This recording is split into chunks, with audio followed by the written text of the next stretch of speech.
Curious George and the Firefighters. This is George. He was a good little monkey and always very curious. Today George and his friend, the man with the yellow hat, joined Mrs. Gray and her class on their field trip to the fire station. The fire chief was waiting for them right next to a big red fire truck.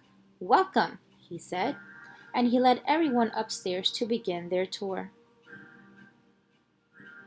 There was a kitchen with a big table, and there were snacks for everyone. The fire chief told them all about being a firefighter. George tried hard to pay attention, but there were so many things for a little monkey to explore, like that shiny silver pole in the corner. Where did that pole go? George was curious. Why, it went back downstairs.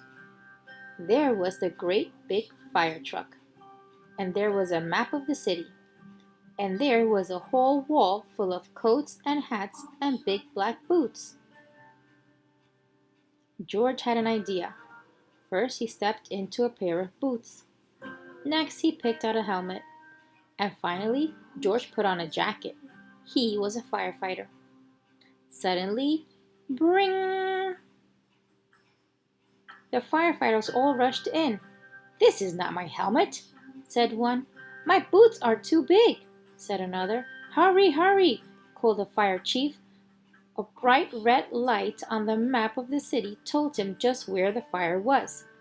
There was no time to waste. One by one, the firefighters jumped into the fire truck, and so did George. The fire truck with all the firefighters sped out of the firehouse, and so did George. The siren screamed and the lights flashed. The truck turned right, then it turned left. Whoa, whoa, whoa! Went the whistle, and George held on tight. And just like that, the fire truck and all the firefighters pulled up to a pizza parlor on Main Street. Smoke was coming out of a window in the back, and a crowd was gathering in the street. "Thank goodness you're here!" cried the cook. The firefighters rushed off the truck and started unwinding their hoses. They knew just what to do, and George was ready to help. He climbed up on the hose reel. One of the firefighters saw George trying to help, and he took George by the arm and led him out of the way. "A fire is no place for a monkey," he said to George. "You stay here where it's safe." George felt terrible. George sat on the bench and looked around. Next to him on the ground was a bucket full of balls. George reached in and took one out. It fit in his hand just right, like the apple he'd had for a snack. A little girl was watching George. He tried to give her the ball, but she was too frightened. George took another ball, and another. "Look," a boy said, "that monkey is juggling."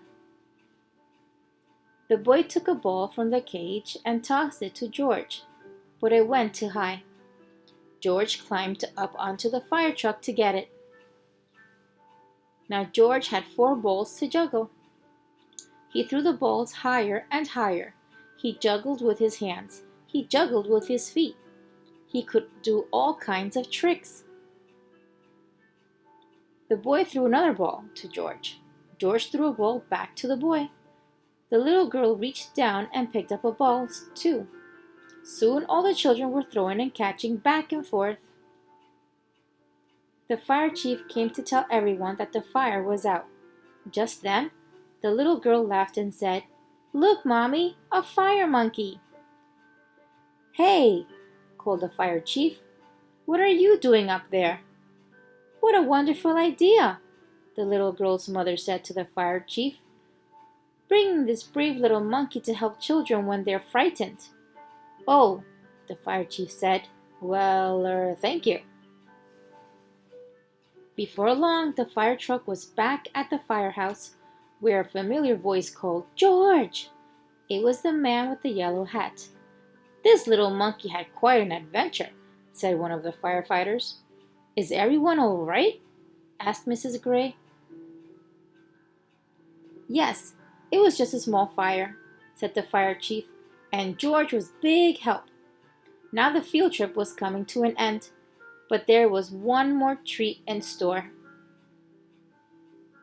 All the children got to take a ride around the neighborhood on the shiny red fire truck, and they each got their very own fire helmet, even George, and it was just the right size for a brave little monkey.